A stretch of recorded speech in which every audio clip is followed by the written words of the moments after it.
Okay, good morning. This is Eitan Shalom at the Body Mind Wellness Center with part two of my chia seed pudding, if you want to call it pudding. The Tamil word in South India that's used is payasam. I prefer to call it that. Anyway, so here's the chia seed that has been soaking overnight, and it has this sort of like gelatinous texture, and you can see the saffron. I think I need to put more light on. The problem with the light is it makes glare, but it also gives you more light. So let's try that. You can see that the saffron has bled. There's some that didn't get into that. I'll mix that in now. There's a little bit of date syrup and a little bit of honey, as well as monk fruit sugar, which is a non-caloric Chinese herb, actually. That's used as a sweetener now. And I have prepared my fruit, so I'm going to put that to the side. I have sliced up some dragon fruit. If you've never had dragon fruit before, it's not really in season, so it's not as sweet as it would be in season, but it comes in this big thing. It's really pretty. Yeah, there we go. Comes in this big, that's the fruit, that's the outside. So it's really easy to peel. You just slice it and you pull the peel off. That's the dragon fruit. And I forget all of the nutritive value in dragon fruit, but there's a ton of good stuff in it. And it's an interesting texture. It's kind of crunchy. And when it's sweet, it's really nice. Right now, it's mildly sweet, but not very sweet, but I like the crunch factor. Some banana, some purple grapes. I like to slice them in half. If they're big, I even quarter them. And then some Fuji apple. Where are we getting out of? There we go, some Fuji apple. And some avocado. Now you might be surprised, avocado? When I lived in Sri Lanka, I found it interesting that they don't even know the word avocado. They call it butterfruit. And they actually eat it with treacle. They eat it with, it's kind of almost like maple syrup, but it's from the palm tree, a very particular palm tree. That I believe only grows in Sri Lanka, or they only use the sap of it in Sri Lanka. So here's my fruit. And so anyway, I'm sorry, back to the avocado. So I like avocado in sweet fruit salad things in small amounts, especially if I'm having it in the morning for breakfast. Then that adds some high quality, healthy fat, and also I believe there's some protein in avocado. Getting back to protein, I didn't have the nutritional information handy yesterday, but the chia seed has 9 grams of fiber per 3 tablespoons. So there's probably 2 tablespoons here. 9 grams of fiber, 4,700 milligrams of omega-3, which is very high. And then it's got potassium. 3 tablespoons give you 10% of your iron. So this can be a really valuable source of vegetarian iron. And also 15% of your calcium in 3 tablespoons. So this is truly a nutrient-dense superfood, chia seed, and it's easily digested fiber. And then the flax seed, 2 tablespoons, contains 3,500 milligrams of ALA. I confess I don't know what ALA is, but I'm pretty sure it's an amigo acid. It's an omega. It's one of the omegas. I think that's alpha linoleic acid is what that is. And also high in iron and calcium and potassium. So another great thing to add. I'm going to use soy milk today. The brand of soy milk that I recommend and that I like is Eden Soy. This is the unsweetened one. I like Eden Soy, 12 grams of protein, complete protein. Soy, as you know, is a complete protein, unlike other vegetarian sources of protein, meaning it's got all of the amino acids in it. And that's fine. I mean, if you eat, that's why traditionally people eat rice and beans, because they complement each other in terms of the amino acids.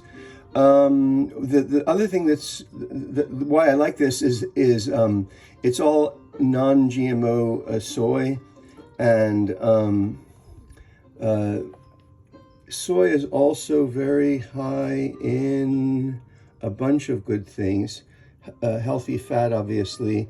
10% of your, let's see, so 8 ounces, I won't have 8 ounces in here, but 8 ounces gives you 10% of your iron, 9% of your potassium. It's got B vitamins, B9, biotin, magnesium, zinc. So it's really high in a lot of things that are good for you. Soy. And then my secret ingredient is going to be some dragon fruit that I don't like buying things in plastic, but let's either have this in plastic or don't have it. And I'm choosing today to use single-use, non-recyclable plastic, which I really hate doing, but I'm doing it. And so I'm a hypocrite. Anyway, this is dragon fruit, the red dragon fruit. So I love the color it gives. So I'm going to actually add some of this red dragon fruit right now.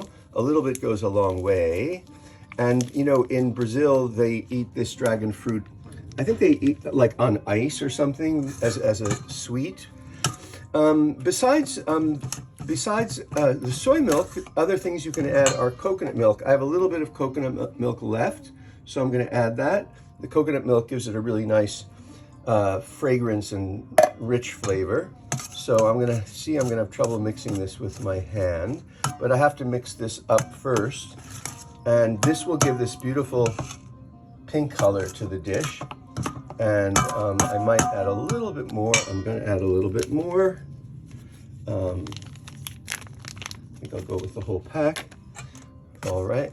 I'm going to do what they do in India. I'm going to use my hand because that will work better than that spoon. It's kind of like a whisk. And so I'm mixing it all up. And this must be very relaxing to watch a hand in a bowl of this stuff. Okay, so it has to mix a little bit better, which it will later, but let me move this into better light. So there's the pudding. Now I'm going to add the fruit. That's a lot of fruit today as a ratio of fruit to pudding. But that's all right. And I'm going to actually just add the avocado at the end. I don't really want to mix the avocado. And I like when you let this sit for a day and the banana kind of blends into the fragrance of the banana, permeates the thing. So another really good fruit to use in this is jackfruit when it's in season. Okay, here we go. So there it is, but now I still have to add the soy milk, and now I didn't open it. Pardon me, I'm just opening the soy milk. You can have a nice view out my window at my garden. Oh, I can't get it open. Let's try that one more time with feeling. There we go. Okay, so now comes the soy milk. Am I measuring it? Yes, I'm measuring it using my eye, not using a measuring cup. After this sits for a while, it's going to thicken again. So even if I make it a little bit watery, if you will, now, it won't remain that way. And also, I like it watery. You can make it thicker, you can make it more watery. I might add a little more coconut milk later on, but this is what the finished product looks like. Let me get my hand out of it so you can see. And that is, oh, the light is terrible here. That is chia and flaxseed pudding. I'm going to take a photograph of it in a smaller serving bowl. I know the camera kind of makes it look weird, and also we're getting all this glare from the let me move it over here. Yeah, that's probably, oh, this is even better here. The natural light is above us. Yeah, that's kind of a better look of it. Look at it.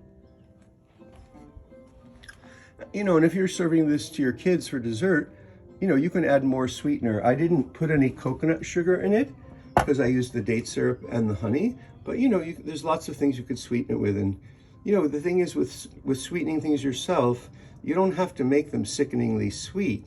Like if you've ever made ice cream, when I have made ice cream, I probably use a third of the sugar that is used in commercial ice cream. So that's the story. Thank you for tuning in. I know it's a long video. I hope it was worth it.